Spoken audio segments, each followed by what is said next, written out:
Kita akan masuk dalam Silakan, sesi firman. Silahkan Romo Erwin. Baik, terima kasih. Terima kasih juga lagu-lagunya. Saya bisa dijadikan co-host gitu, supaya saya bisa share something. Sudah ya. Saya share suara dulu, supaya ada starternya. Ning, tolong Ning, pastor dijadikan co-host Ning.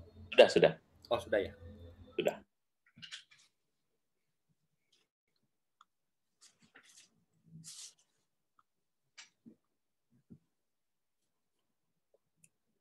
Saya sudah share suara ya.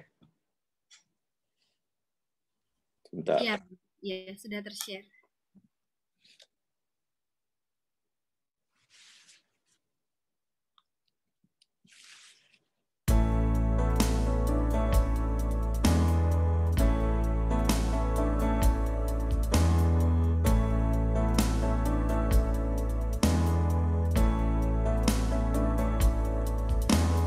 Bila ku buka mataku dan lihat wajahmu, ku terkagum bila ku lihat hidupku dan karya tanganmu. Ku tersanjung karena semua yang baik dalam hidupku itulah karyamu. Kau beri kesempatan yang baru dan ku ingin mengenalmu Tuhan lebih dalam dari semua yang ku kenal. Tiada kasih yang melebihimu. Ku ada untuk menjadi penyembahmu. Bila ku buka mataku dan lihat wajahmu, ku terkagum bila ku lihat hidupku dan karya tanganmu. Ku tersanjung karena semua yang baik dalam hidupku itulah karyamu. Kau beri kesempatan yang baru dan ku ingin mengenalmu Tuhan lebih dalam dari semua yang ku kenal. Tiada kasih yang melebihimu. Ku ada untuk menjadi penyembahmu.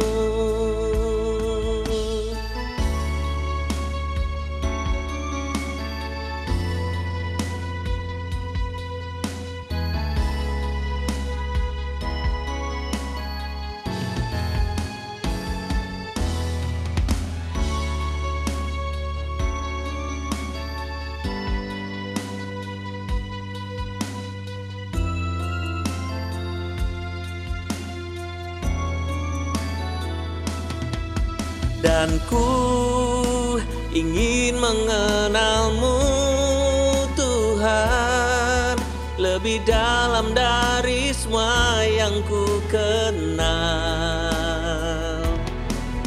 Tiada kasih yang melebihimu.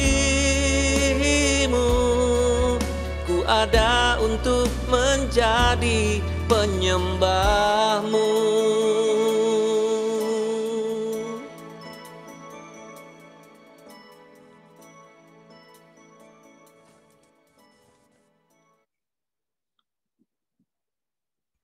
Mantap banget suaranya Romo.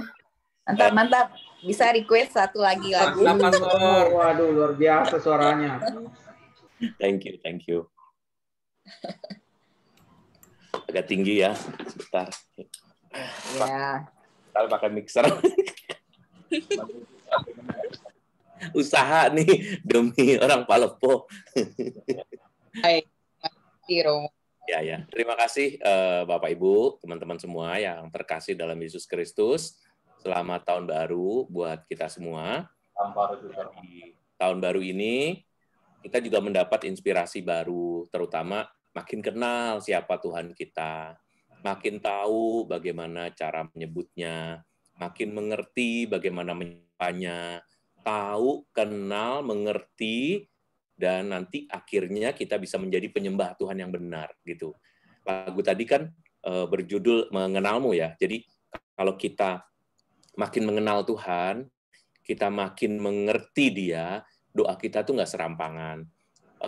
Sebetulnya ini sudah saya berikan itu sejak tahun 2012. Waktu itu di Keuskupan Agung Semarang. Kebetulan saya diundang ke sana.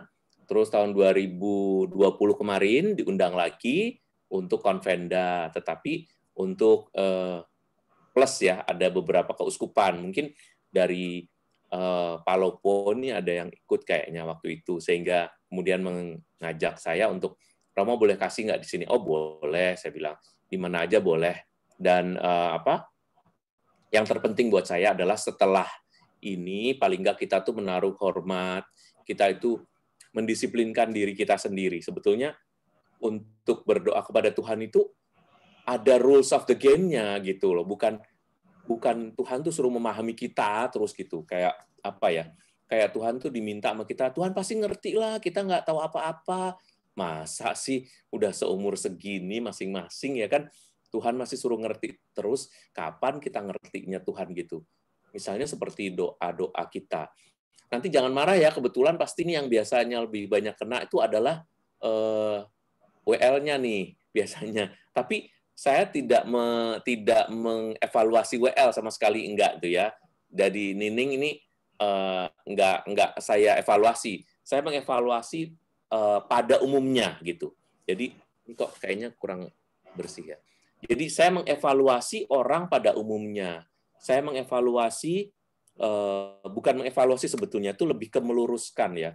Meluruskan apa yang semestinya harus dipakai oleh para pembicara dan terutama oleh para pendoa, terutama worship leader atau WL, itu berarti kan pemimpin dalam menyembah Tuhan. Nah, kalau pemimpin dalam menyembah Tuhan tidak mengenal Tuhan dengan betul, maka ya gimana sih? Nggak cocok banget kan, orang ngajakin dia sendiri nggak tahu. Contohnya adalah misalnya ya, pokoknya nggak boleh baper nih. Mungkin di sini ada banyak orang, saya nggak tahu terus terangnya, nggak dapat informasi apa-apa, atau tidak mendapatkan pesan sponsor. Romo tolong bahas ini ya, nggak kebetulan. Jadi saya akan membahas pada umumnya yang terjadi kesalahan, misalnya kayak orang berdoa, Bapa yang Maha Baik Tuhan, Engkau sendiri yang membantu kami Yesus, dan Engkau sendiri yang memberkati setiap kami Tuhan, pribadi lepas pribadi. Nah, kalimat itu udah biasa kayak doa banget gitu. Jadi kan kalau kita ketemu dengan kata-kata itu kan seolah-olah kayak doa banget ya. Tapi kalau ngomong kayak Allah Bapa yang Maha Baik, kami bersyukur karena Engkau memberkati kami, mengizinkan kami untuk berkumpul di tempat ini dan memuliakan nama-Mu. Semoga hidup kami berubah, semoga Engkau memberkati hati, pikiran kami. Wah, kalimat itu juga masih ada unsur doanya, tapi kayak kurang karismatik gitu. Kayak berasa kayak Katolik konvensional gitu ya. Katolik konvensional itu Katolik apa? Katolik yang ada pada umumnya gitu. Pada umumnya itu berarti ya yang umumnya di gereja Katolik yang sering dibilang oleh golongan-golongan karismatik dan golongan-golongan Protestan yang Pentekostal ya. Berarti aliran Pentekostal itu aliran yang Roh Kudus ya, yang dikit-dikit lalu arahnya ke Roh Kudus, pokoknya kayak mendapatkan anugerah Roh Kudus lebih dibandingkan dengan aliran Katolik yang lain. Nah, biasanya doa-doa Katolik itu dianggap sebagai doa-doa yang garing ya, atau doa-doa yang kurang berasa di hati karena kurang emosional. Ada sisi benarnya ya, karena biasanya gereja Katolik itu dipimpin oleh imam-imam seperti kami yang memang pemimpinnya itu dengan rumusan yang benar. Saking takutnya salah, rumusannya takut nggak benar, maka bahasanya jadi bahasa koran gitu. Nah, sedangkan di karismatik ini orang dibebasin ngomong. Tetapi dibebasin ngomong tidak berarti bahwa kita bebas mengubah rumusannya. Nah, salah satu rumusan yang sangat terkenal dalam doa adalah rumusan Allah Tritunggal. Terkenalnya terkenal susah gitu. Jadi bukan terkenalnya tuh karena menarik, karena apa, tapi terkenal susah. Jadi orang akan menyebut, ya udah, Romo-romo juga nggak paham juga, cara ngejelasin, sebetulnya kami semua belajar, cuma cara menjelaskan dengan benar dan baik, itulah yang sebetulnya menjadi PR kami, para imam gitu. Nah, sekitar tahun 2006, waktu itu udah lama ya, saya baru-baru jadi Romo tuh. Nah, itu saya ikut satu retret dari Pastor Vio Makarenas ya. Vio Makarenas ini waktu itu saya masih di Semarang. Vio Makarenas ini adalah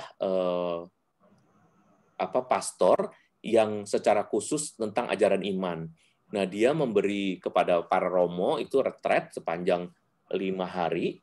Jadi sepanjang 5 hari itu dari Senin sampai Jumat, itu cuma ngomongin Allah Tritunggal. Dan dia mengatakan bahwa yang paling sering ditinggalkan itu adalah Allah Roh Kudus. Nah, dia waktu itu menyebut the forgotten God, atau Allah yang sering dilupakan, yaitu Allah Roh Kudus. Ini memang suatu retret karismatis. Tapi justru dari situlah saya tahu bahwa sebetulnya aliran karismatik itu seharusnya justru lebih paham mengenai Allah Tritunggal. Tapi sayangnya saya menyebut kita ya, kenapa? Karena saya juga sebetulnya mempunyai saat ini saya misalnya menjadi moderator untuk KTM Distrik 1 atau KTM Jakarta ya. Jadi wilayah Jakarta, Bekasi gitu-gitu, Tangerang itu saya. Jadi saya dikasih wilayah yang paling istilahnya mungkin paling krusial untuk dibantu karena di sini ada anak mudanya, ada orang tuanya, dan rata-rata berada di pusat gitu. Kemudian ada juga moderator untuk karismatik yang bapak-bapak, terus karismatik yang ibu-ibu. Jadi lengkap nih. Ada karismatis yang pasutri. Nah, gitu. Jadi ada karismatis yang pasutri muda. Jadi paling kurang saya itu mempunyai 5 persekutuan doa. Dan dari 5 persekutuan doa itu, saya selalu menekankan sebagai seorang moderator bahwa berdoa itu harus memahami siapa yang kita ajak berbicara, yaitu Allah Tritunggal. Nah, supaya ini pembukaannya seperti itu ya. Nah, supaya kita lebih jelas, nanti semoga presentasi saya ini menjelaskan gitu. Nah, teman-teman silahkan kalau mau itu juga nggak apa-apa. Kalau mau videonya out dulu juga nggak apa-apa ya. Artinya videonya nggak dipakai dulu juga nggak apa-apa, karena setelah ini saya akan share screen supaya barangkali kalau sinyalnya kurang kuat jadi bisa membantu kita. Oke, kalau di sini sinyal saya pasti kuat. Pede ya. Oke. Nah, ini saya bantu dulu. Oke, semoga bisa melihat saya ya. Nah, biasanya Allah Tritunggal itu kita udah kenal banget. Karena apa? Karena hanya gereja Katolik yang menggunakan dalam nama Bapa dan Putera dan Roh Kudus. Amin. Gitu kan? Jadi kita selalu menyebutkan doa itu selalu dalam nama Bapa dan Putera dan Roh Kudus di awal. Sedangkan di gereja-gereja lain nggak langsung. Mereka nggak pernah menyebutkan langsung dalam nama Bapa dan Putera dan Roh Kudus, nggak pernah. Paling itu rumusan ketika dibaptis dalam nama Bapa, Anak, dan Roh Kudus. Sedangkan gereja Katolik selalu menyebutkan tiga-tiganya itu secara lebih jelas. Ya kan? Kita selalu menyebutkan dalam nama Bapa dan Putera dan Roh Kudus. Nah, dalam gereja lain biasanya doanya makanya kadang-kadang suka lupa kalau menurut saya nih. Suka lupa menyebutkan Bapa, Putera, dan Roh Kudus. Akibatnya doa-doa yang terdengar sangat Kristiani dan sangat karismatis itu tidak jarang justru mengabaikan posisi 3 Allah Tritunggal. Allah yang satu tetapi tiga tetapi satu ini jarang disebutkan dengan benar gitu. Misalnya contoh ya doa-doanya misalnya Allah Bapa yang Maha Baik, Allah yang kami kenal dalam Yesus Kristus, Engkau sungguh bertahta ya Tuhan, Engkau sungguh menjadi Allah kami ya Yesus, Engkau sungguh menjadi Bapa kami ya Tuhan, dan Engkau Allah kami, Engkau yang sungguh-sungguh Engkau bersabda bersama dengan para rasul-Mu. Wah, kalimat kan enak banget, saya juga bisa sih. Kalau cuma suruh begitu doang, saya bisa. Ya kan, terbukti baru saja saya buktikan kan.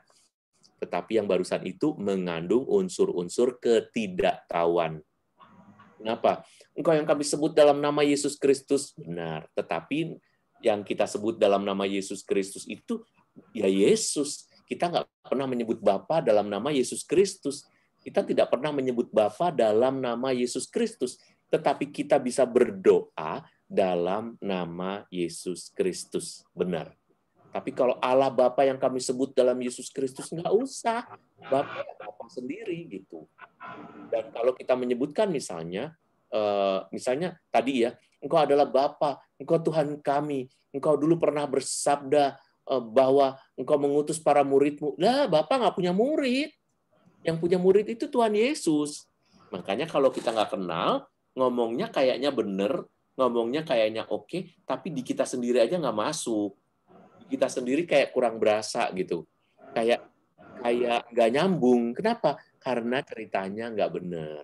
Tentunya kan begitu. Nah, mari dalam waktu yang sangat singkat ini kita mau belajar sedikit siapa Bapa, siapa Putra, dan siapa Roh Kudus. Secara khusus nanti kita akan melihat on fire itu adalah Allah Roh Kudus. Tetapi kita tidak mengabaikan ketiga Allah Tritunggal ini.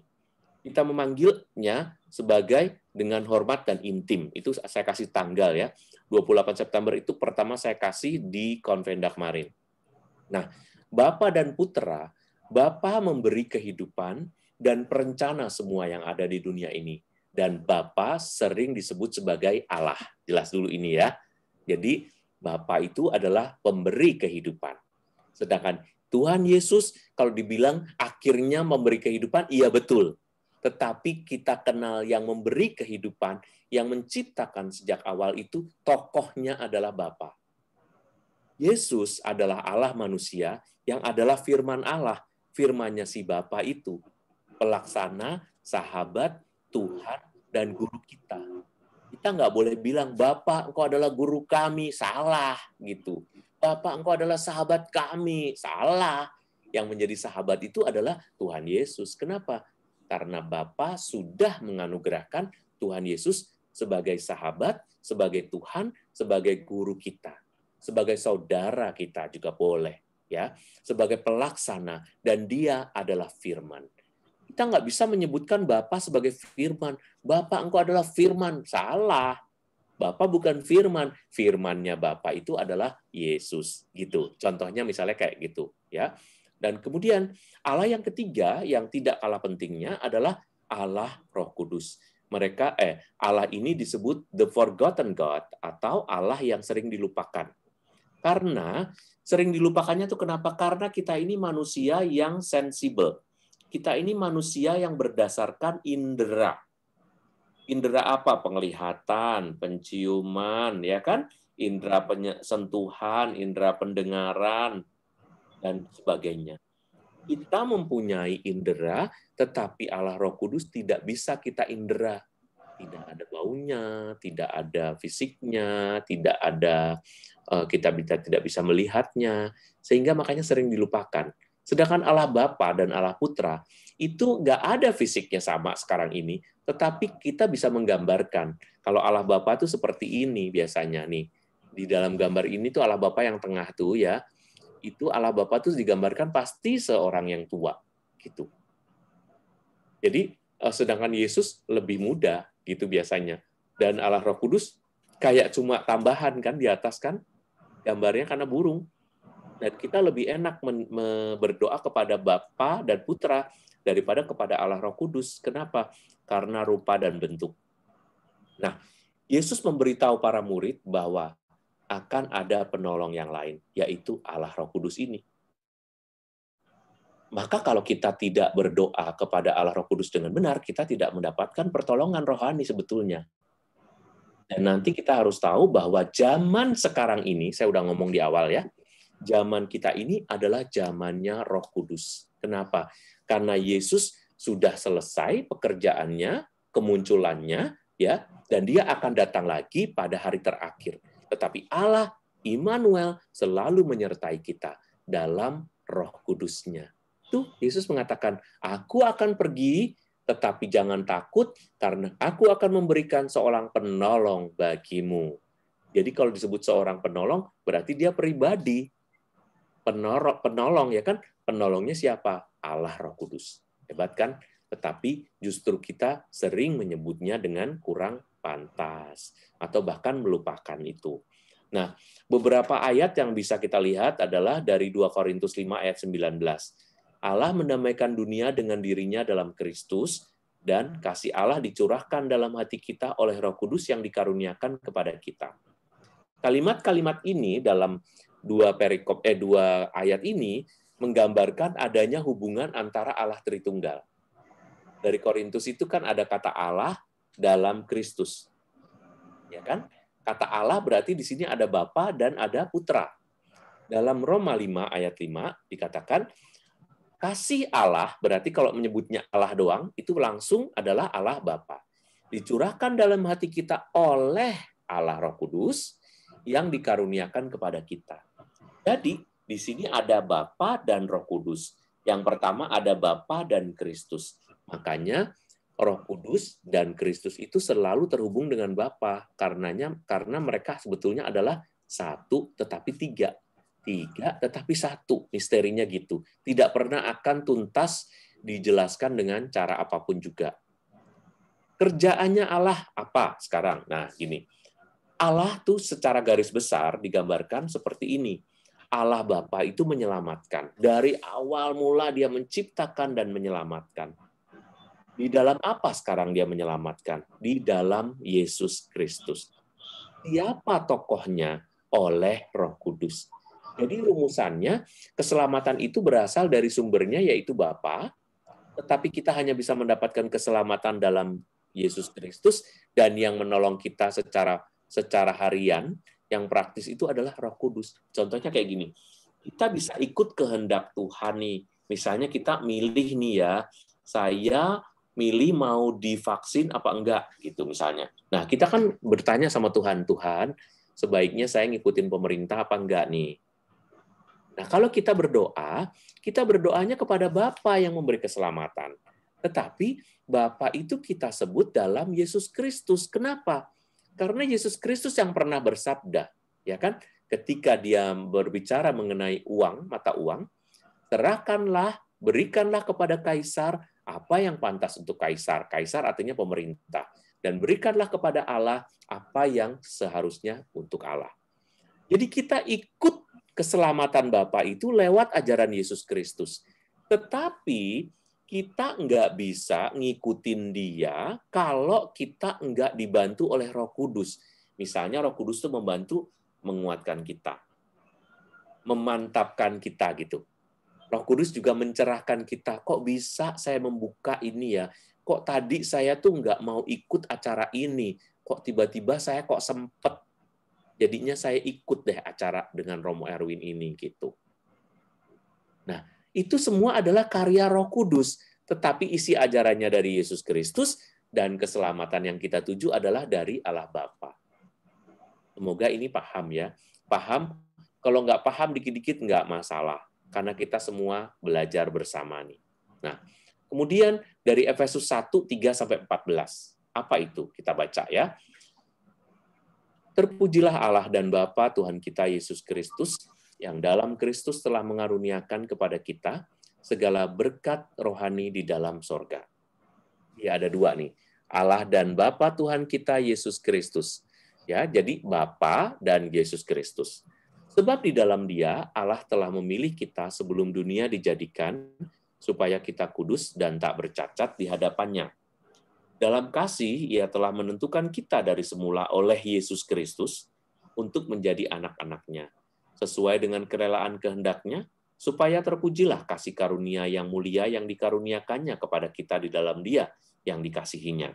Sebab di dalam Dia dan oleh darahnya, ini masih ngomong tentang Yesus Kristus nih, kita beroleh penebusan, yaitu pengampunan dosa. Menurut kekayaan kasih karunia-Nya yang dilimpahkannya kepada kita dalam segala hikmat dan pengertian.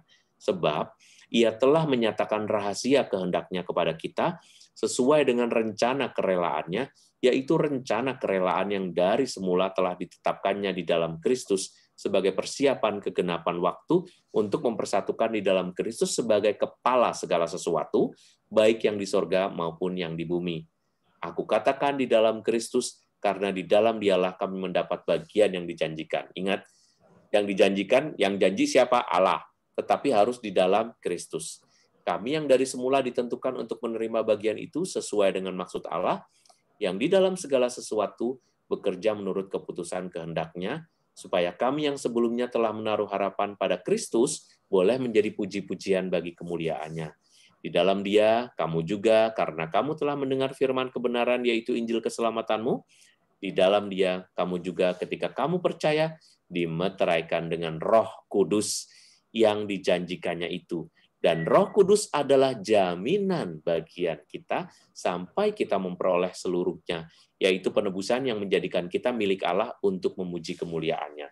Nah, bacaan ini mau mengatakan kepada kita hubungan keterkaitan. Nanti saya nggak akan menjelaskan ini panjang lebar, tetapi intinya adalah bahwa kita bisa mendapatkan keselamatan dari Allah, ini tadi ya, keselamatan dari Allah di dalam Yesus Kristus, tetapi pelaksana hariannya bagi kita adalah Allah Roh Kudus.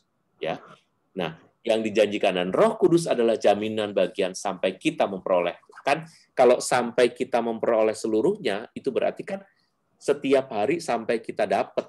Berarti Dia yang menyertai kita setiap hari. Gitu ya. Nah, kalimat ini dari Yohanes juga mau dikatakan ya, Yohanes 8 ayat 54. Jikalau aku memuliakan diriku sendiri, maka kemuliaanku itu sedikit pun tidak ada artinya. Bapakulah yang memuliakan aku. Lihat bahwa Yesus mempunyai hubungan yang erat dengan Bapaknya. Dia mengatakan dengan sungguh-sungguh, ini semua bukan karena aku, tetapi Bapakku yang memuliakan aku. Yohanes 20 ayat 17. Kata Yesus kepadanya, janganlah engkau memegang aku, sebab aku belum pergi kepada Bapa. Jadi, kalimat-kalimat ini mau mengatakan ada hubungan yang satu dengan Bapa. Bahkan Yesus mengatakan, saya tidak bisa begini kalau nggak ada Bapa, karena Bapa sumbernya. Gitu. Meskipun mereka satu. Nah, kita nih dalam hidup sehari-hari, tadi sudah dalam pengantar saya sudah mengatakan ya, kita tuh sering mencampur adukan. Doa kita campur aduk, ikut-ikutan, tadi udah saya kasih contoh kan. Sebenarnya doa personal mengenal dengan siapa kita berdoa itu penting. Sehingga kita itu bisa berdoa dengan orang kalau kenal itu kan doanya bagus ya. Contoh ini doanya mungkin kalian juga perlu belajar sedikit. Misalnya, Allah Bapa yang Maha Baik, Engkau adalah Bapa kami dan kami adalah anak-anak-Mu. Kami selalu Engkau bimbing, Engkau dampingi, supaya kami dapat menjadi anak-anak-Mu yang baik. Engkau menciptakan kami, bahkan Engkau memberi keselamatan kepada kami, supaya kami terus-menerus dapat merasakan dan akhirnya nanti terus dapat mencapai keselamatan yang Engkau berikan kepada kami. Terima kasih, Engkau telah membimbing kami, Engkau mendampingi kami, sehingga malam hari ini kami boleh bersekutu dan mendengarkan firman dari Putra-Mu Yesus Kristus. Kami boleh menyapa-Mu dengan Bapa, sebab kami tahu ya Bapa, Engkau adalah Allah yang memimpin dan memilih orang-orang seperti kami. Terima kasih kami boleh Engkau angkat menjadi anak-anak-Mu yang Engkau kasih. Terima kasih Tuhan. Nah, doa yang begini ini, doa yang fokus. Saya tidak pernah akan menjadi sahabat Allah, tetapi saya akan menjadi anaknya Allah, sehingga lebih akrab. Dan saya nggak mencampur adukan antara posisi Tuhan Yesus dengan posisi Allah Bapa. Sehingga nggak ngaco doanya gitu. Doanya kayak bener-bener, kalau kita ngomong sama Bapa kan, Bapak kita, Papa kita misalnya, Bapak misalnya, Pak, gini Pak, besok kan aku harus bayar uang kuliah Pak. Nah, gimana dong Bu? aku dikasih uang kuliah nggak nih besok? Kalau bisa sih 2 hari lagi, Pak. Soalnya gini, kalau 2 hari nggak dikasih lagi, aku juga nggak boleh ikut ujian, Bu. Jadi kita nyebutnya Bapak atau nyebut ke Ibu? Nah, ini kan kalimat yang akan menjengkelkan Bapak. Kamu tuh ngomong sama siapa? Kalau kamu ngomong sama bapakmu, ya ngomong sama bapakmu, bilang. Nanti juga bapakmu juga ngomong sama aku, kok tenang aja. Tapi kamu ngomong jangan nggak jelas gitu. Ini ngomong sama ibu, bapak, ibu, nggak jelas gitu. Nah, kira-kira kalau pakai asosiasi atau ibarat, itu ibaratnya kayak gitu. Dan kita nggak usah takut ya, teman-teman semua, Bapak Ibu, bahwa kalau kita menyebut, aduh nggak enak, masa nyebut Yesus doang, harus nyebut Bapak. Aduh nggak enak ya, nyebut Bapak deh. Masa cuma Yesus doang. Allah tuh tidak akan cemburu pada dirinya sendiri karena mereka tuh Allah Tritunggal gitu. Makanya kalau doa tuh yang penting saat ini saya ingin berdoa kepada siapa dan saat ini saya itu sedang tune in dengan siapa gitu loh, in tune ya, dengan nyambungnya tuh kemana gitu.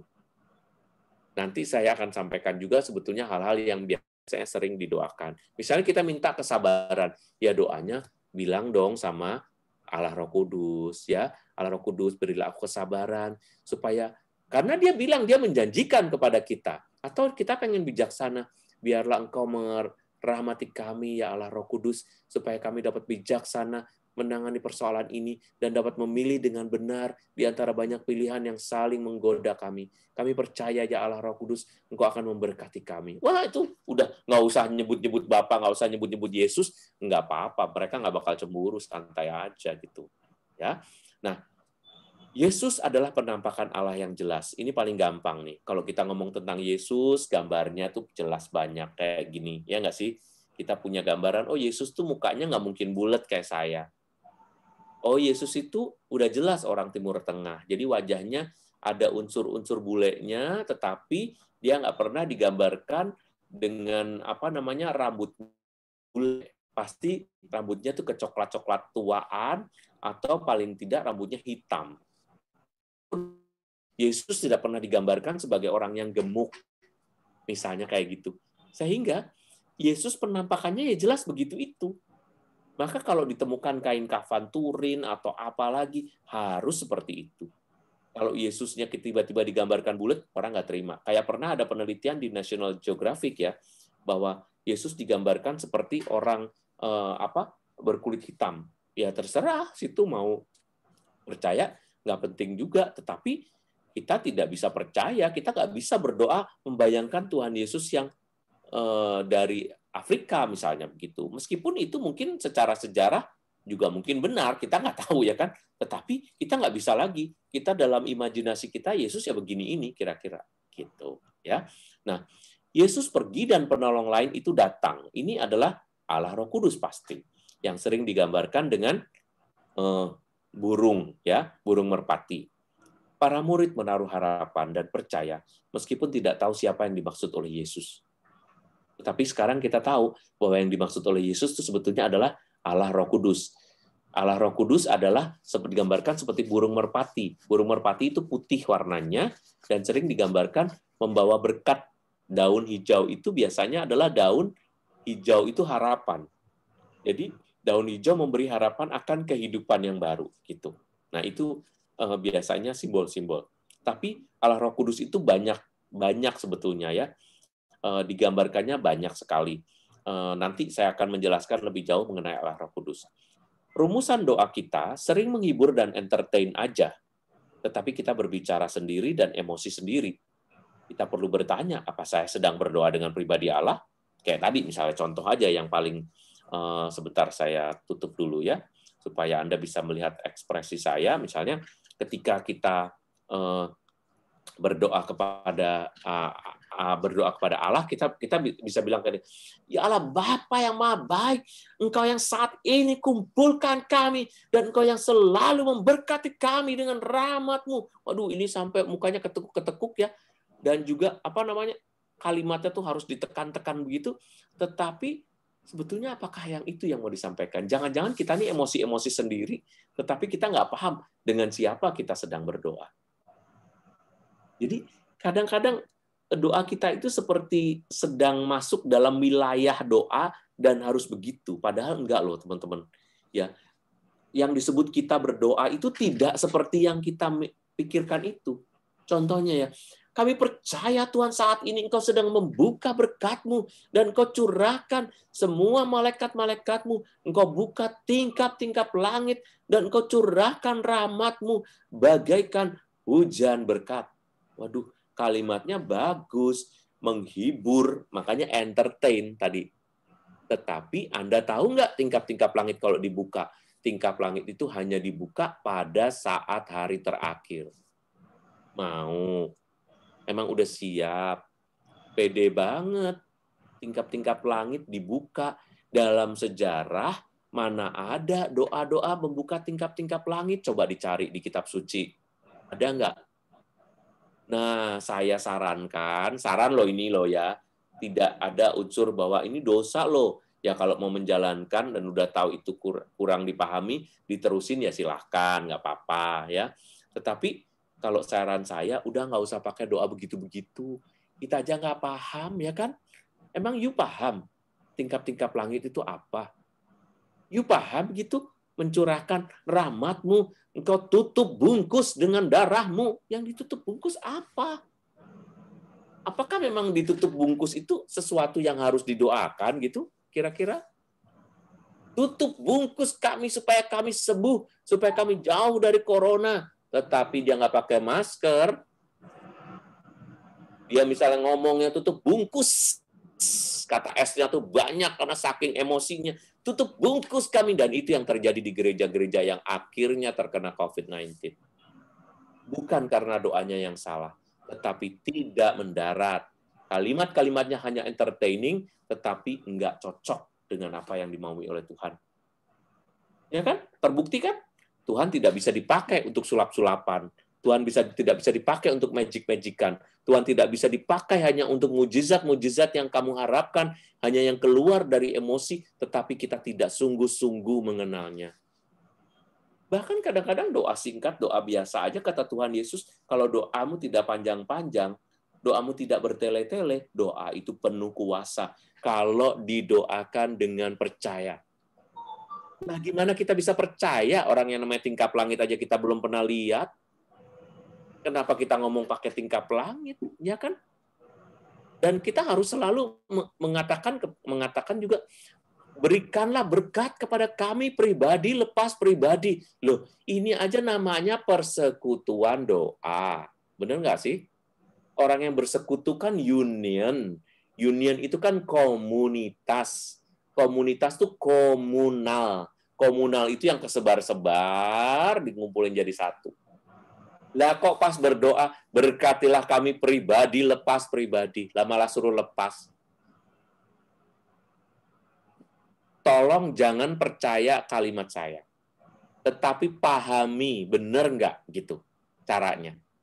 Jadi untuk memahami kebenaran tuh kita kadang-kadang dibuat bingung. Romo ini ngomong begini, Romo itu ngomong begitu. Tetapi Anda harus menjadi seorang Katolik yang cerdas. Kalimatnya benar nggak? Cocok nggak?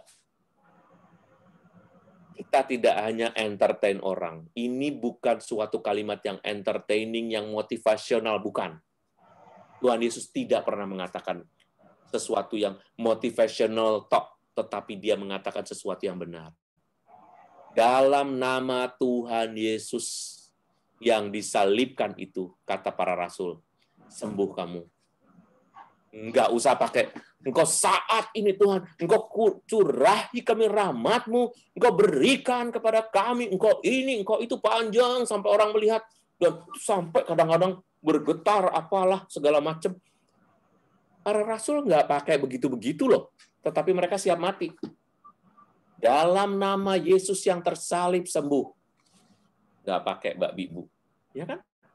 Jadi lebih kuat mana? Apa lebih kuat kalau zaman sekarang doanya begitu droplets. Kita berdoa begitu, itu apa dropletnya keluar semua. Yesus yang selalu ini semua udah basah semua. Orang yang terkena sembuh sakitnya, tetapi kena COVID dari Anda kalau Anda nularin. Tuh lihat yang kemarin tetangga sebelah, ya kan?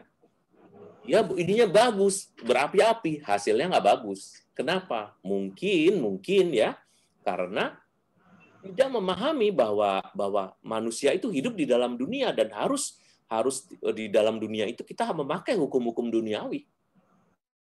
Bahkan dalam doa Tuhan ingin doa kita itu down to earth. Bukan doa-doa yang harus selalu melulu misalnya mujizat-mujizat yang kita pakai sehingga kita itu seolah-olah mempunyai mantra-mantra. Tidak. Mantra kita cuma satu, dalam nama Tuhan Yesus yang disalibkan atau dalam nama Tuhan Yesus yang bangkit, engkau sembuh, engkau diurapi, engkau diberkati. Wah, kalimat itu aja udah singkat, udah bagus kok. Oke ya. Nah, mari kita lanjutkan lagi isi dari renungan kita. Yang paling sering terlupa itu adalah Allah Roh Kudus. Tadi saya udah bilang, karena Allah Roh Kudus ini tidak berbentuk. Roh Kudus selalu bekerja dalam ketersembunyiannya. Ia bahkan paling aktif ngurusin kita setiap saat. Dan sekarang ini dalam hidup kita masing-masing.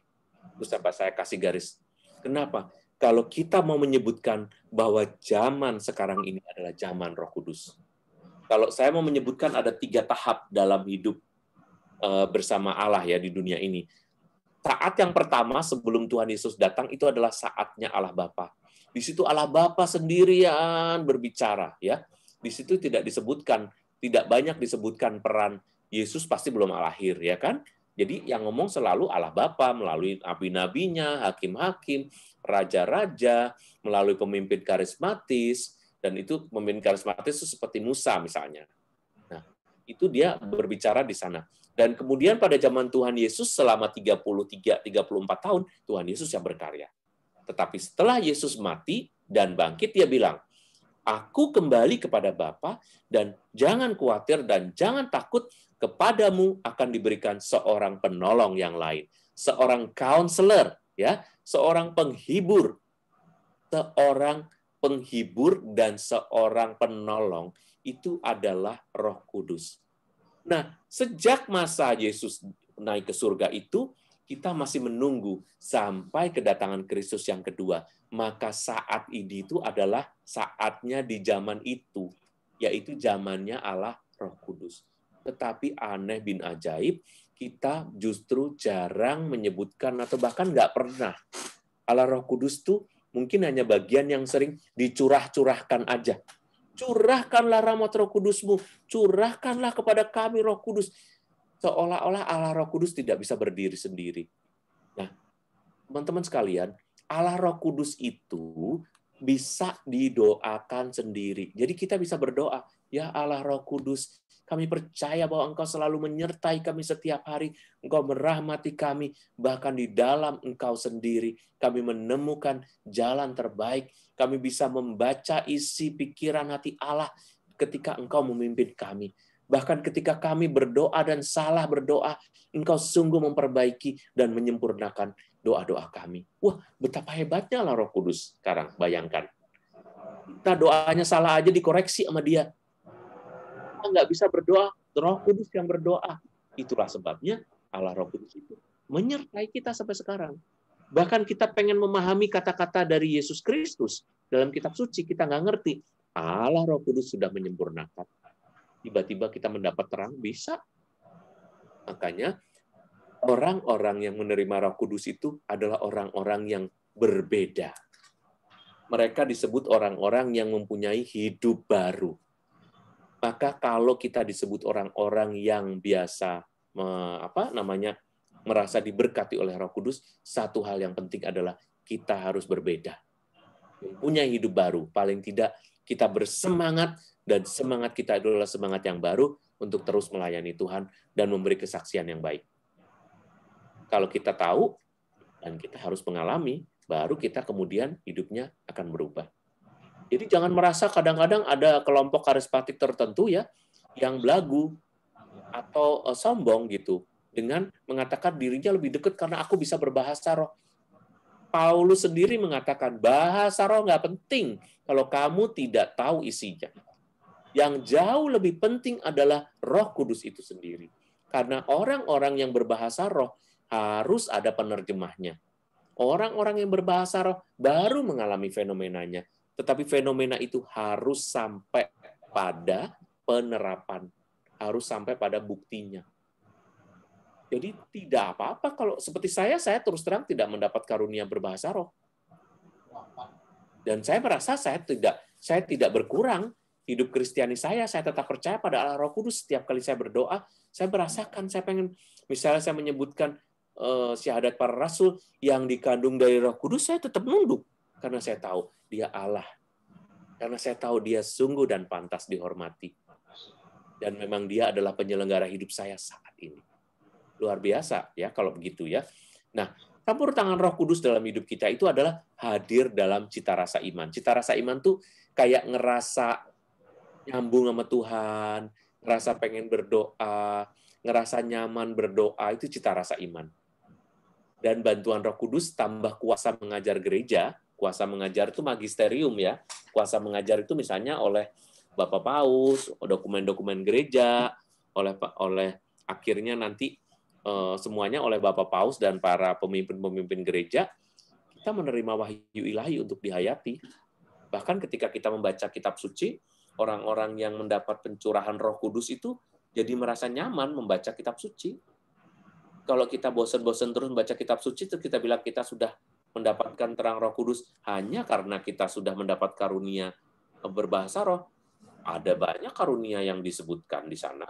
Karunianya adalah karunia cinta kasih, kebijaksanaan, kesabaran, ya kan? Itu 9 buah roh yang ada di Galatia itu Anda harus punya. Dan dari buah roh itu tidak ada satupun berbahasa roh. Jadi jangan hanya karena satu karunia kita lalu sombong. Kalau kita mendapat karunia berbahasa roh, pakailah itu untuk suatu pelayanan.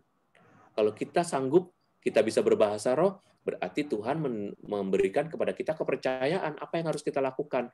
Misalnya ketika mendoakan orang, kita apa adanya aja, nggak usah ditambah-tambahin, nggak usah dibuat-buat, nggak usah sombong, nggak usah merasa lebih. Kita adalah orang-orang biasa. Kita punya bahasa roh, tetapi dia mungkin juga punya kesabarannya dia punya kebijaksanaannya dan lain sebagainya, gitu ya. Nah, peran Roh Kudus itu ada banyak, ya. Roh Kudus menguduskan, menerangi, mengiringi, menaungi, memberkati, mengingatkan, mendorong, mengajar, menolong, mendoakan, berdoa, menginspirasi, membantu menafsirkan, cinta, menyucikan, semangat, memberi, daya, membawa kebenaran, dan membarui. Lihat, peran Roh Kudus begitu banyak buat kita. Maka kalau kita pengen memahami Allah Tritunggal pun, kita harus berdoa kepada Allah Roh Kudus. Puji Tuhan ya. Nah, Roh Kudus itu juga bisa disebut sebagai guru doa. Roh Kudus mengajar kita berdoa agar kita dapat memahami realitas rohani yang kita alami. Roh Kudus mengajar kita berdoa kepada Bapa, doa kita dibenarkan dalam Roh Kudus. Itu ada dalam Roma 8 ayat 26. Saya tutup lagi. Nah, Bapak Ibu, teman-teman sekalian yang terkasih, jadi dalam memahami Allah Tritunggal itu sebetulnya kita tuh yang paling perlu itu adalah memahami ketiga-tiganya dengan perannya dulu, dan kemudian kita juga memahami siapa yang sekarang ini de facto membawa kita kepada Yesus dan membawa kita kepada Bapa, yaitu Allah Roh Kudus. Kalau saya pentingnya kalian apalagi sebagai seorang karismatik ya, seorang yang yang sekarang ini masuk dalam komunitas karismatik, kita harus paham betul bahwa kekasan karismatik ini adalah menghargai Allah Roh Kudus. Maka kita boleh belajar secara istimewa tentang Allah Roh Kudus ini. Allah yang menolong, Allah yang benar-benar mendapat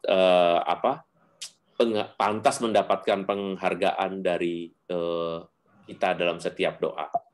Nah, sekarang mungkin karena saya kira ini sudah cukup ya, nanti mungkin bisa lebih diperluas dengan cara tanya jawab. Tetapi sebelum itu saya pengen memberi contoh dulu bagaimana caranya kalau kita ini berdoa. Kalau kita berdoa materinya apa? Nah, karena Allah adalah Allah pencipta, Allah memberi keselamatan, maka kita berdoanya kepada Allah pencipta itu misalnya, Allah Bapa yang Maha Baik, Engkau adalah Allah yang mencipta kami. Saat ini saya pengen banget punya anak.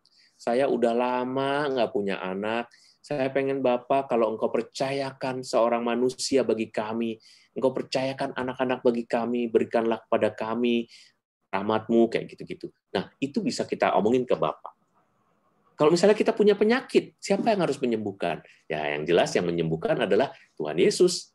Tuhan Yesus yang sebagai tabib yang ajaib kan. Nah, maka kita berdoa, Tuhan Yesus, saat ini aku sakit. Saat ini aku tahu bahwa aku sangat membutuhkan-Mu. Engkau dulu pernah menyembuhkan ini, pernah menyembuhkan itu. Engkau pernah menyembuhkan mertua Petrus. Engkau pernah menyembuhkan orang buta, orang tuli, dan lain sebagainya. Orang lumpuh. Maka saat ini Tuhan, aku percaya benar bahwa Engkau juga akan menyembuhkan aku. Doa pribadi. Kenapa kok begitu? Cocok sama kitab suci. Ada kok di kitab suci. Bukan buatan sendiri. Ini bukan buatannya Romo Erwin, bukan. Itu ada dalam kitab suci. Nah, kepada Allah Roh Kudus, minta yang tadi saya bilang, aku susah berdoa. Ya Allah Roh Kudus, saat ini aku benar-benar tertantang. Beberapa dari saudara-saudaraku ada yang sakit, kenalanku ada yang sakit, padahal mereka baik. Kadang-kadang muncul dalam pikiranku, aku kurang percaya. Allah Roh Kudus, bantulah aku agar aku percaya. Agar aku sungguh menemukan imanku kembali. Aku tahu bahwa aku salah. Aku tahu bahwa pengetahuanku terbatas. Maka berilah aku rahmat-Mu, supaya aku kembali dapat berdoa dengan baik, kembali percaya, dan aku merasakan sungguh bahwa Allah begitu dekat denganku. Biarlah aku menyebut nama Yesus, biarlah aku menyebut nama Bapa dengan baik dan penuh hormat. Ya Allah Roh Kudus, berkatilah aku, berilah aku pengetahuan dan kebijaksanaan, supaya aku mengerti bahwa Engkau satu-satunya yang menyelamatkan. Tuh, cocok. Doanya nggak kemana-mana.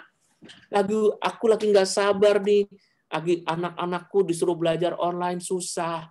Allah Roh Kudus, berkatilah kami, berkatilah anak-anakku, agar mereka dapat bertanggung jawab demi masa depannya. Roh Kudus.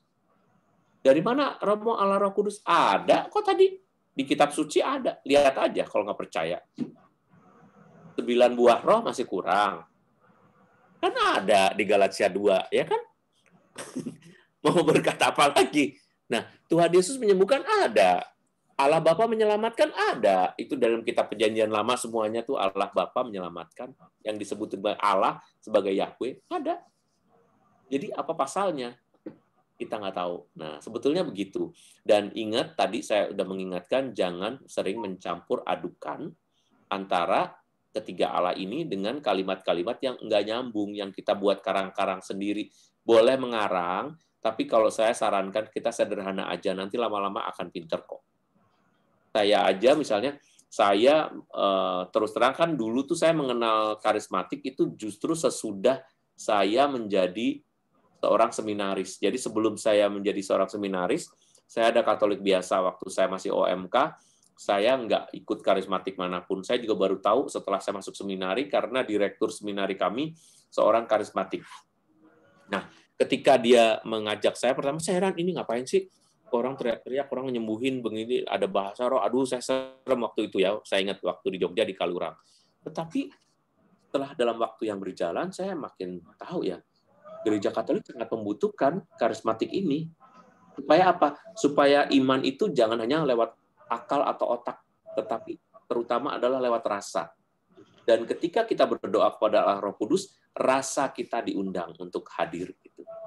Oke, saya serahkan kepada WL atau siapa yang akan memimpin, siapa yang akan bertanya, saya persilahkan. Semoga ini menginspirasi. Mohon memberkati.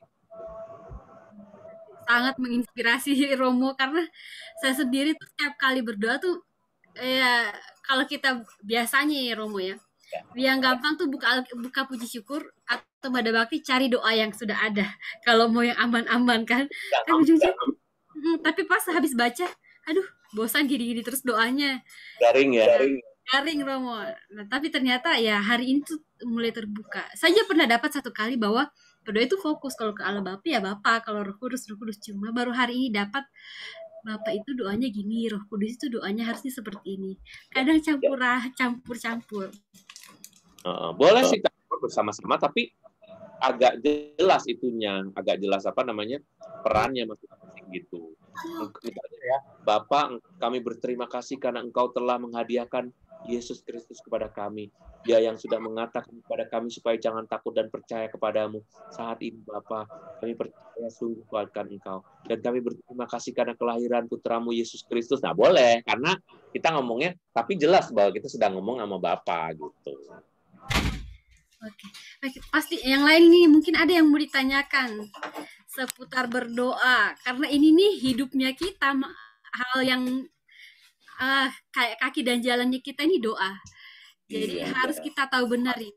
Hari ini sudah dapat rule-nya dari Romo yang jujur itu nggak kepikiran kalau ternyata sedetil itu kita harus berdoa. Baik, silahkan teman-teman mau tanya. Monggo, mumpung Romo ya, ada. Ya, Pak Yosef.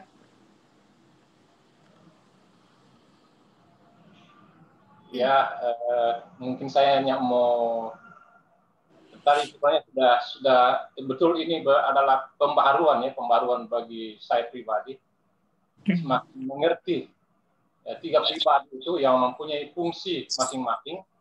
Ya 1-3-3-1 tapi punya fungsi masing-masing.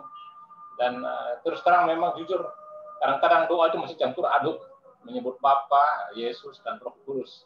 Tetapi setelah mendapat penjelasan ini makin mengerti siapa pribadi yang sesungguhnya. Nah, sekarang Romo pertanyaan saya saja misalnya kan biasa rata-rata di antara kita apakah bangun pagi atau mau tidur malam sebelum kita mau tidur kan berdoa. Saya berdoa begini, terima kasih Bapa, kami telah mengalami banyak rahmat-Mu sepanjang hari ini. Kami sudah dikenyangkan, kami diberikan kesehatan dan dilindungi. Sekarang kami mau tidur, berkati kami, lindungi kami, melalui anak-Mu Yesus Kristus, dan dengan kuasa kasih Roh Kudus, kami bersyukur dan berdoa kepadamu. Nah, bagaimana ini Romo? Itu biasa doanya seperti itu. Masih termut Romo. Ya. Sebetulnya doa itu apapun juga nggak apa-apa, cuma terserah isinya kan tergantung ya. Cuma asal kita menyadari aja. Misalnya, terima kasih ya Tuhan Yesus, Engkau telah memberi kepada kami hari yang baik. Mungkin kita berpikir, kan yang memberi hari, yang menciptakan alam semesta, Allah Bapa. Nggak usah begitu juga sih. Karena sebetulnya mereka itu kan satu. Cuma ada fungsi-fungsi tertentu yang jelas gitu loh. Sebetulnya kan berasa nggak sih sekarang bahwa misalnya yang pantas memberi hari itu adalah Allah Bapa gitu. Lebih enak menyebutnya gitu. Bahwa doa kita selama ini tuh nggak salah, nggak. Cuma kita menyebutnya tuh jauh lebih nikmat, jauh lebih pas kalau misalnya menyebut hari ini. Apa yang baik misalnya. Pada kami hari yang baru bagi kami. Kami anak-anak-Mu berterima kasih dan bersyukur kami boleh menikmati kesehatan. Kami Engkau luputkan dari sakit penyakit, dan kami masih boleh berdoa kepadamu ya Bapa. Semoga ya Bapa hari ini kami banyak melakukan hal-hal baik yang diajarkan oleh Yesus Kristus Putramu. Terima kasih ya Bapa. Dalam nama Putramu Yesus Kristus kami berdoa. Amin. Gitu. Dan soal menutup nih sekarang ya. Dalam nama Yesus Kristus kami sudah berdoa dan mengucap syukur. Loh, tadi bersyukur nggak? Kalau doanya kayak barusan, kita mengucap syukur, boleh. Tetapi kalau doanya, Bapa yang Maha Baik saat ini, saya ingin berdoa bagi saudara kami yang sedang sakit. Berkati dia, semoga dia begini, dan semoga dia begini. Dalam nama Yesus Kristus kami sudah berdoa dan mengucap syukur. Lah orang doanya barusan nggak ada syukur-syukurnya. Doanya minta semua, tiba-tiba di akhir ada kalimat, kami sudah berdoa dan mengucap syukur. Anda pelupa atau bagaimana gitu kan? Kalau doanya tadi ada mengucap syukurnya, kami bersyukur Tuhan karena kesehatan kami, tapi saat ini kami ingin berdoa bagi saudara kami yang sedang sakit. Dalam nama Tuhan Yesus kami sudah berdoa dan mengucap syukur, benar. Tapi kalau nggak ada syukurnya, tiba-tiba kita sertakan syukur, loh. Tuhan Yesus tuh nanya Allah bertanya kepada kita, emang you tadi bersyukur apa? You kan minta semua barusan. Gitu. Kayak jadi lebih ke soal kontinuitas antara doa itu doa satu dengan yang lain itu nyambungnya itu memang karena kita mengerti gitu, karena kita memahami, bukan karena kita pinter ngomong. Jadi hati-hati, justru makanya kalau menurut saya orang-orang yang pintar berbicara ini justru diminta lebih banyak oleh Tuhan gitu. Untuk apa? Untuk memilih doa-doa yang memang memberkati supaya orang-orang jadi makin paham, bukan malah membingungkan orang. Udah panjang doanya, mau makan aja doanya lama banget. Allah Bapa yang kami sebut namanya dalam Yesus Kristus, ya Roh Kudus. Engkau yang Allah Tritunggal, Engkau adalah satu dari tiga, tiga adalah satu. Tapi kami percaya ya Bapa, bahwa dalam Yesus Kristus Engkau memberi keselamatan kepada kami. Dan Engkau Allah Roh Kudus. Ini mau doa makan aja nggak usah pusing-pusing begitu kali. Ya Bapa, Engkau adalah pemberi kehidupan kepada kami. Saat ini di hadapan kami ada makanan yang sudah disediakan oleh saudara-saudari kami. Berkati makanan ini, berikan kami kesehatan, dan berkati orang-orang yang sudah menyediakannya. Kami percaya bahwa rasa syukur akan membuat kami semakin percaya dan penuh terima kasih untuk selalu mengimani Engkau Allah yang baik, dalam nama Yesus Kristus, Tuhan dan Juru Selamat kami. Amin. Selesai. Saya juga nggak, kalau ini tips sih dari saya ya. Kalau berdoa itu, doa makan, udah nggak usah doa orang-orang miskin, nggak usah, nggak penting. Anda itu cuma doa doang, ngomong doang. Maaf nih, saya tuh orangnya terus terang soalnya ya. Allah Bapa yang Maha Baik, Kau menyediakan makanan bagi kami. Dan kami masih berdoa bagi saudara-saudari kami yang belum bisa makan seperti kami. Berkati mereka agar mereka dapat makan makanan seperti kami. Dalam nama Yesus Kristus kami berdoa. Memangnya sesudah Anda berdoa tuh mereka bisa dapat makanan seperti kami. Anda kan menghina orang, mereka makan aja susah, suruh makan seperti Anda lagi pertemuan, lagi pesta, apalagi pengantin. Loh, Anda ya kalau mau dibilang, Anda main-main loh ini dengan nasib orang. Anda menghina dia loh. Daripada begitu, mendingan Tuhan, kami juga mengingat saudara-saudari kami yang masih belum dapat makan. Berkati kami agar kami punya hati dalam kesenangan ini. Supaya kami juga mau berbagi dengan mereka. Supaya kami juga merasakan penderitaan mereka dan kemudian melakukan tindakan yang nyata. Itu boleh, masih lumayan. Tapi mana ada orang makan berdoa begitu. Ini bukan bakti sosial, doa memakan, ya kan?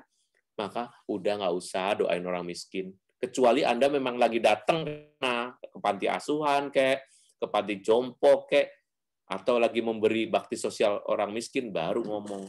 Banyak kan orang nih ngomongnya manis, tetapi nggak ada omongannya. Berilah makanan seperti kami, gila aja kalau menurut saya sih.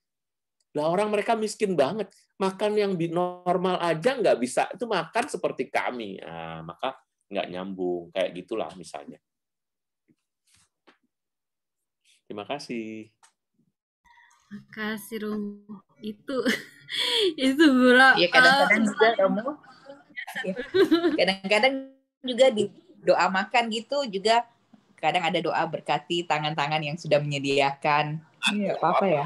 Nggak apa-apa dong. Kalau itu benar. Kita mendoakan sehingga orang yang dengar yang lagi masak, tadi misalnya ibu-ibu di situ masak ya, berkati tangan-tangan, itu benar malah. Karena itu nyata.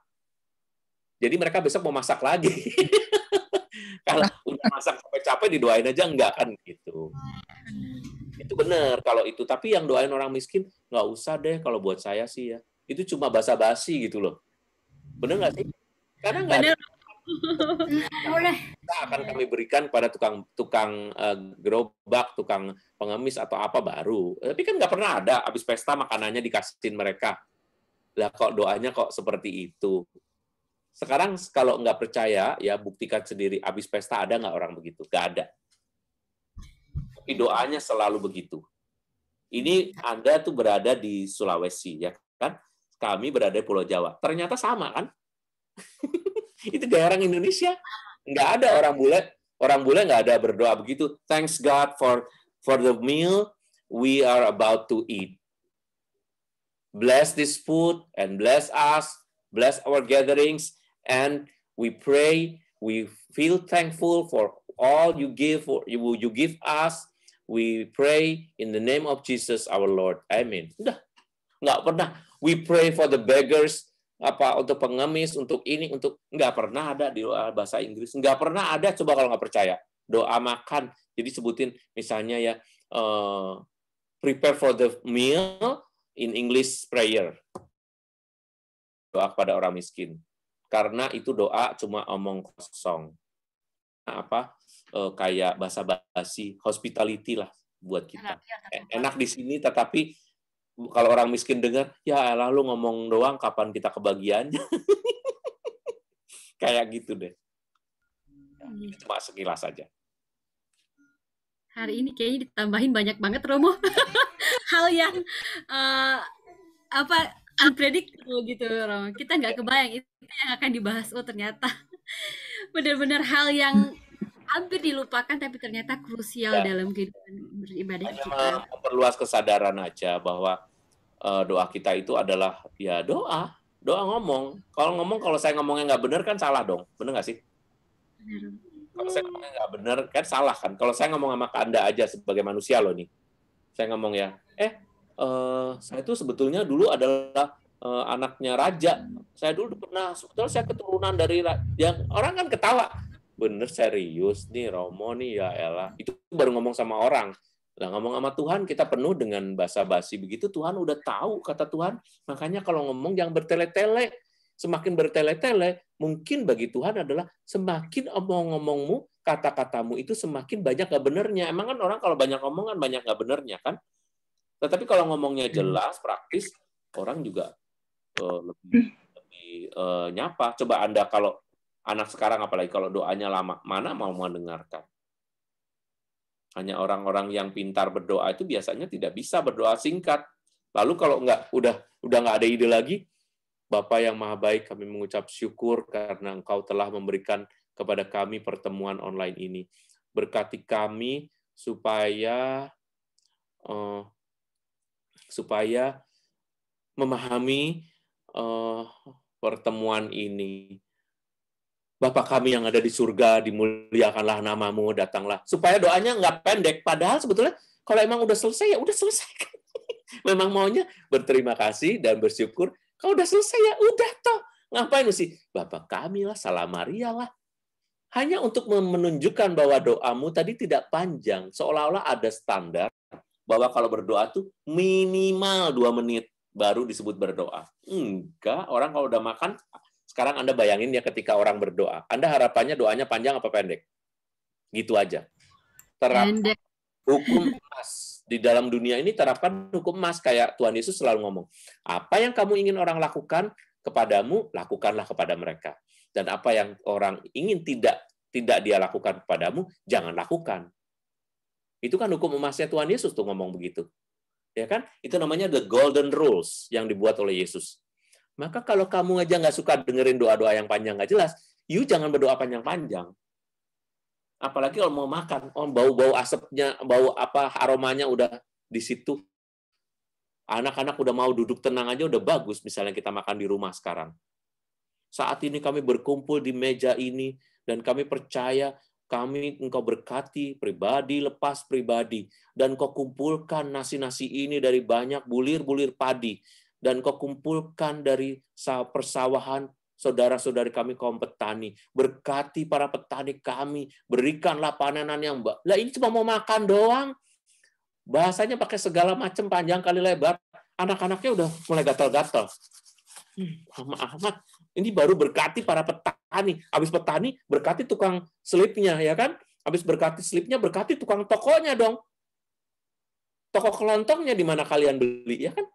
Berkati juga Gojek yang sudah mengantar beras itu ke rumahmu. Sampai akhirnya berkati ibu kami yang sudah memasak ini menjadi nasi. Dan akhirnya kami nikmati. Semoga makanan ini menjadi kekuatan, kesehatan, keselamatan yang membuat kami selalu menjadi anak-anakmu yang baik. Buset, doanya nggak segitu juga kali.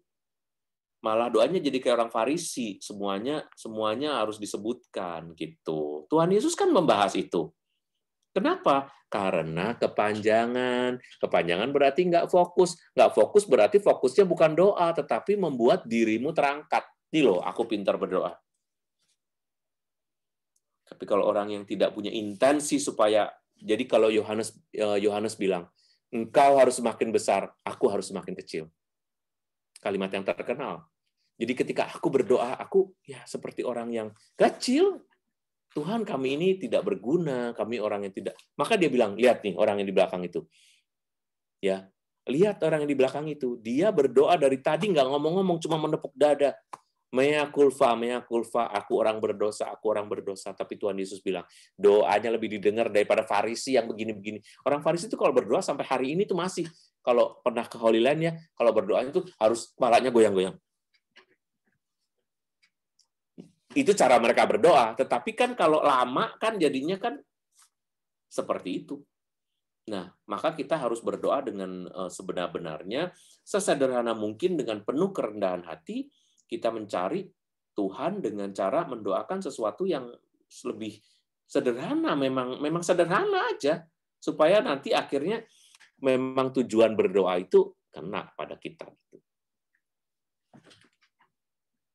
Terima kasih. Ada lagi? Oke.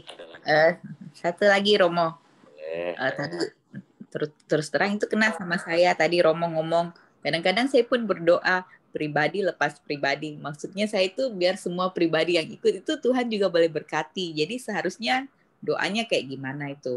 Nah, terus lagi Romo. Pribadi ya. Satu lagi.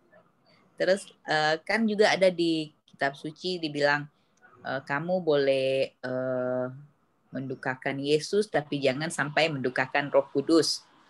Maksudnya itu gimana itu?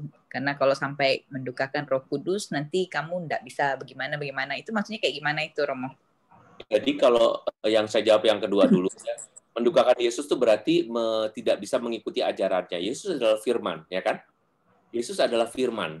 Jadi kalau kamu mendukakan Yesus itu berarti mendukakan bahwa kamu tidak bisa ikut firman-Nya dengan utuh, dengan sempurna. Kata Tuhan, nggak apa-apa. Nggak apa-apa itu artinya kamu sedang belajar. Nanti lama-kelamaan kamu akan jadi sempurna. Tapi, kalau kamu mendukakan Roh Kudus, berarti kamu nggak mengikuti Dia. Lalu kalau nggak mau mengikuti Dia, kamu nggak bisa sampai kepada Bapa dan nggak bisa sampai kepada Yesus. Tadi itu loh rumusannya. Kalau pakai bahasa gampang tuh, kalau kamu mendukakan Yesus, ya kamu lagi belajar nih. Kan sabda Yesus banyak. Kalau kamu tidak bisa mengikuti banyaknya aturan main atau pelajaran yang diberikan oleh Tuhan Yesus, oke, nggak apa-apa. Tapi kamu pelan-pelan kamu harus bertumbuh di dalam Dia. Tapi kalau kamu mendukakan Roh Kudus, berarti kamu menolak Dia. Oleh sebab itu orang-orang yang menolak Dia, ya, orang-orang yang benar-benar dia tidak percaya dan tidak mau mengikuti suara hati. Dia bukan hanya tidak belajar, tetapi udah menutup kemungkinan berkat Tuhan sampai kepada dia. Misalnya, saya nggak mau orang suruh baca. Enggak, saya nggak pengen baca. Kalau kita baca kitab suci, kita kan harus menghibur diri kita sendiri. Harus sampai pada keputusan, oke, saya membaca kitab suci. Ketika saya baca kitab suci, berarti kita menerima Roh Kudus, ya kan? Kita tidak mendukakan Roh Kudus. Tetapi ketika kita membaca kitab suci, ada perintah Tuhan Yesus. Kasihilah musuhmu. Aduh, susah banget. Nah, kita nggak ngejalanin kasihilah musuhmu. Kenapa? Belum bisa, Tuhan, aku belum bisa mengampuni. Kita membuat Yesus sedih, tetapi Yesus masih bisa ngerti nggak? Karena kita belum nyampe di situ. Tetapi kalau kita, paling tidak, kita mengikuti suara Roh Kudus untuk membaca kitab suci. Contohnya kayak gitu. Meskipun kita belum bisa mengikuti mengasihi musuh, tetapi kita paling tidak kita pernah membaca kitab suci. Tapi kalau nggak mau ngikutin Roh Kudus, mendukakan Roh Kudus, ya baca aja udah nggak mau. Nggak. Pokoknya urusannya begitu-gitu saya nggak mau. Ini saya baru dapat klien ya, seorang anaknya artis terkenal juga. Dia bilang, mulai sekarang saya mau jadi agnostik tulisannya. Agnostik itu lagi disukai nih oleh para remaja. Jadi disukai itu artinya ada, ya nggak banyak ya, tapi ada beberapa pendapat, kalau yang berani berpendapat bahwa saya sekarang nggak mau menjadi orang yang beragama, saya mau jadi agnostik aja. Kenapa? Karena saya nggak mau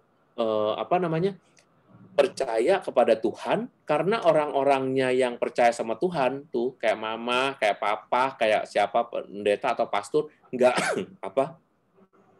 nggak bisa menjelaskan siapa Tuhan. Jadi selama dia nggak bisa ngejelasin siapa Tuhan, saya nggak mau percaya. Maka saya jadi agnostik aja. Agnostik itu sebetulnya nanti arahnya juga bisa menjadi ateis juga. Nggak usah percaya Tuhan. Kenapa? karena kalian semua nggak bisa ngejelasin Tuhan sama saya. Gitu. Nah, anak remaja kan sudah menutup nih berarti. Kalau anaknya sudah begitu kan mau diajarin apa aja, kalimat apa aja, nggak bisa kan.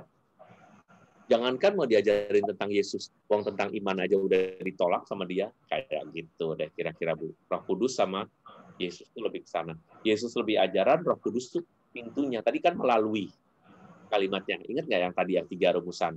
Keselamatan itu dari Bapa, ya kan?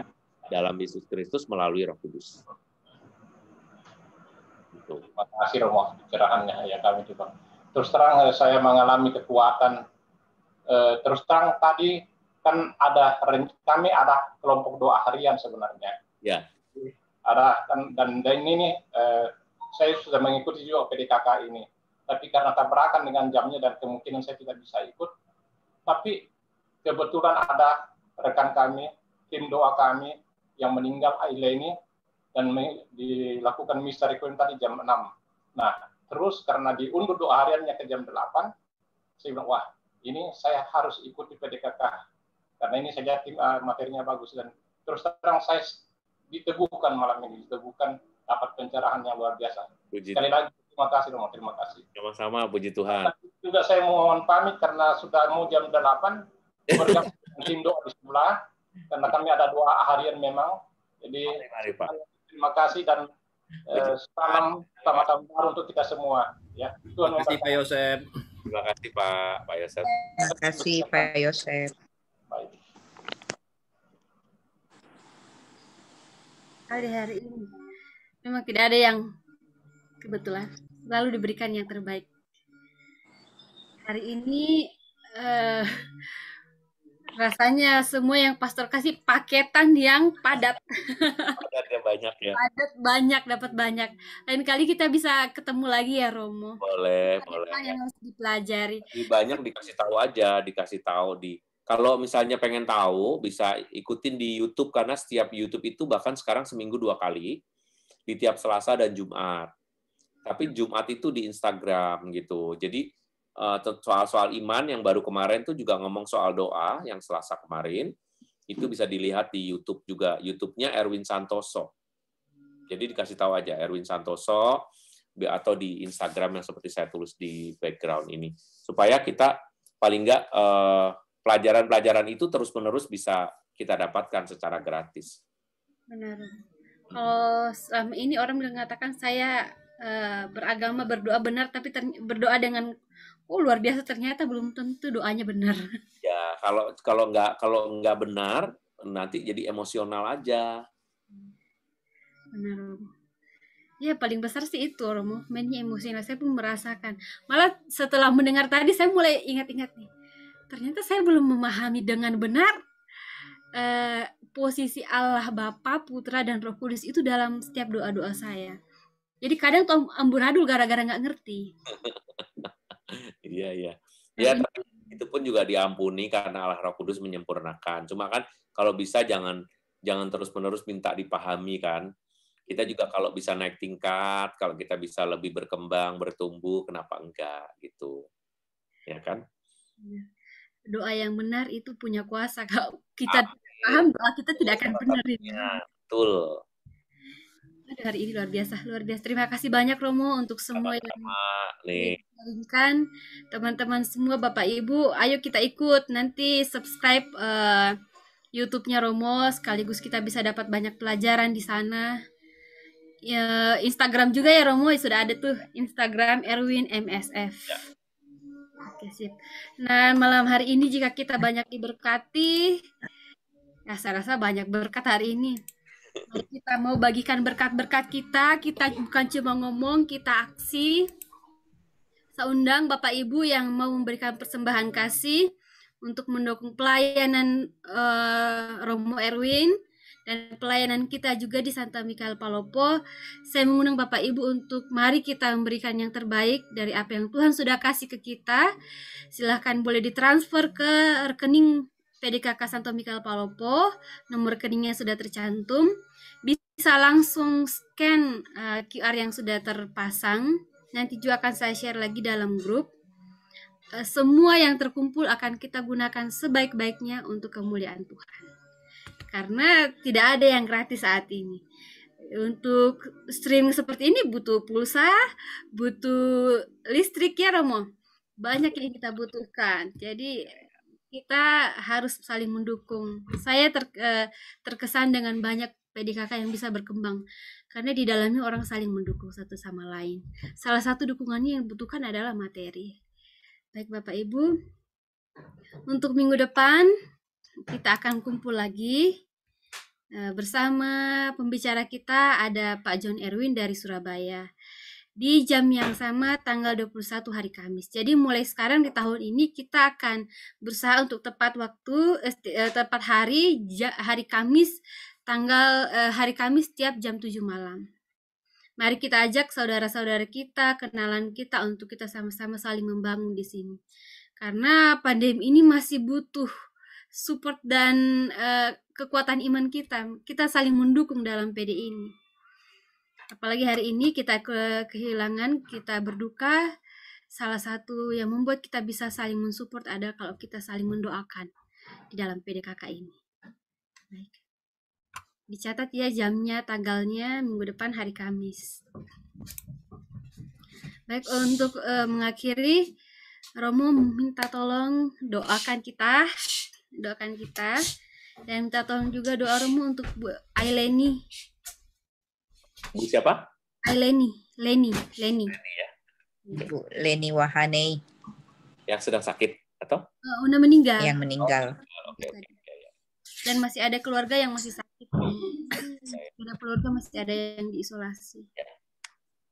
Mari kita bersatu dalam doa.